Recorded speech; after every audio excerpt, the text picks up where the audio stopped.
Hello my dear student, आप सबने class 10th में या क्लास 12th में एक लॉ पढ़ते हो, इलेक्ट्रोमैग्नेटिक इंडक्शन। इसमें एक लॉ है फैराडे लॉ यानी, और उसका आज हम प्रैक्टिकल डिमॉन्स्ट्रेशन आपको करके दिखाएंगे बाय वर्चुअल मेथड कि किस तरीके से, ठीक है ना, हमारा मैग्नेटिक फ्लक्स चेंज होने से इलेक्ट्रिक करंट या इलेक्ट्रिक वोल्टेज जनरेट होता है। तो आइए स्टार्ट करते हैं बिना किसी देरी के। तो देखो मेरे प्यारे बच्चों, अभी हमारे सामने क्या क्या है, अभी हम आपको दिखाते हैं।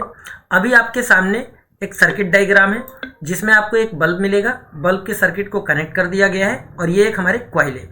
कॉइल के एक एंड को, यहाँ पर जो एंड है, इस एंड को एक तरफ बल्ब के इस वाले पॉइंट से जोड़ दिया और इस वाले पॉइंट से दूसरे एंड को हमने जोड़ दिया।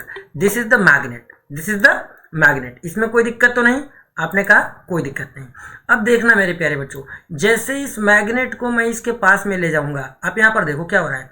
यानी कि अगर ये यहाँ पर लाके रोक दिया तो ये एकदम बल्ब कुछ नहीं कर रहा, लेकिन अगर इसको मोशन करा रहे हैं कंटिन्यू ऐसे ऐसे, तो आप क्या देख रहे हो, बल्ब हमारा ग्लो हो रहा है, बंद हो रहा है, ग्लो हो रहा है, बल्ब बंद हो रहा है। यानी जितना तेजी से इसको हम ऐसे ऐसे कराएंगे उतना तेजी से ये बंद होगा, ग्लो होगा, ठीक है ना। अब इसके साउंड को भी आप सुन सकते हो। और देखो, अगर हम वोल्टमीटर कनेक्ट कर दिए यहाँ पर, अब इसको हम ऐसे कर रहे हैं, देखो, तो अब वोल्ट मीटर के नीडल को देखना, एक बार प्लस की तरफ डिफ्लेक्ट होगा और एक तरफ माइनस की तरफ डिफ्लेक्ट होगा। यानी जब नॉर्थ पोल अंदर जा रहा है तो माइनस की तरफ डिफ्लेक्ट हो रहा है, और जब साउथ इधर जा रहा है, दूर जा रहा है नॉर्थ पोल, तो प्लस की तरफ डिफ्लेक्ट हो रहा है, ठीक है।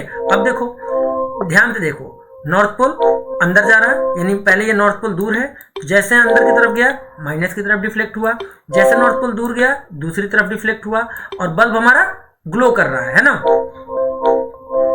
ठीक। अब एक्चुअल में होता क्या है कि इस मैग्नेट से एसोसिएटेड जो मैग्नेटिक फील्ड लाइंस है, जैसे कि अब मैं दिखाने जा रहा हूं, देखो ये व्हाइट लाइंस आपको जो दिख रही हैं, ये मैग्नेटिक फील्ड लाइंस है। क्या है? Magnetic field lines.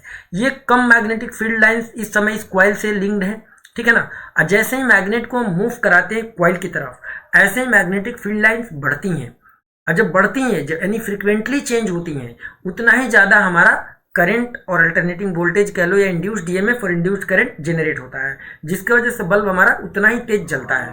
तो फास्ट मोशन की वजह से बल्ब जलता है, बुझता है। यही चीज़ हमारे एसी करंट के साथ भी होता है, ठीक है ना।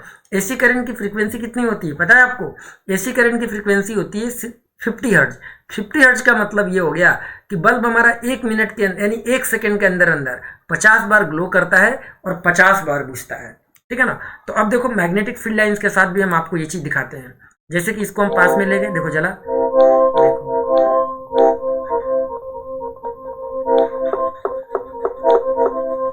जितना तेज हम मूव कराएंगे उतना तेज ये होगा,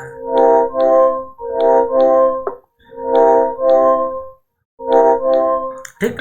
तो आई होप अब आप लोग बहुत अच्छे से, एकदम वेरी क्लियरली प्रैक्टिकली ये चीज समझ सकते हो कि अगर किसी कॉइल के नियर बाई से अगर एक मैग्नेट को पास कराते हैं तो वहां पर क्या होता है, एक इंड्यूस्ड डीएमएफ और इंड्यूस्ड करंट जनरेट हो जाता है जी, और वही इंड्यूस्ड डीएमएफ और इंड्यूस्ड करंट से ये हमारा बल्ब जल रहा है। अगर हम इसी में एक एडिशनल कॉइल और ले लें तो उस एडिशनल कॉइल के साथ हमें क्या देखने को मिलता है, आइए हम वो भी बताते हैं। जैसे देखो, ये मैग्नेट है ना, आपने कहा यस सर, जब इसको हम इस कॉइल के साथ ले जा रहे हैं ऐसे, अब देखो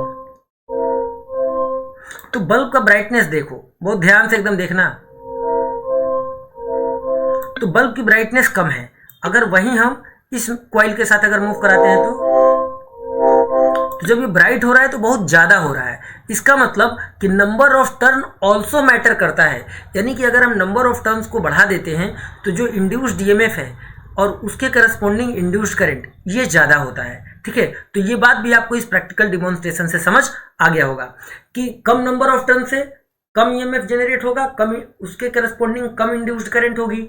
नंबर ऑफ टर्न बढ़ा देंगे तो इंड्यूस्ड डीएमएफ ज्यादा हो जाएगा और इंड्यूस्ड करंट भी हमारा ज्यादा हो जाएगा, ठीक है। तो आई होप अब आपको बहुत अच्छे से इलेक्ट्रोमैग्नेटिक इंडक्शन का कॉन्सेप्ट और इंड्यूस्ड करंट और इंड्यूस्ड डीएमएफ का कॉन्सेप्ट समझ आ गया होगा। और अगर समझ आ गया है तो इस वीडियो को लाइक, शेयर, सब्सक्राइब चैनल को जरूर करना है। तो फिर मिलते हैं ऐसे ही किसी और प्रैक्टिकल डिमॉन्स्ट्रेशन के साथ। तब तक के लिए आप सब मुझे आज्ञा दीजिए। Thank you so much and जय हिंद।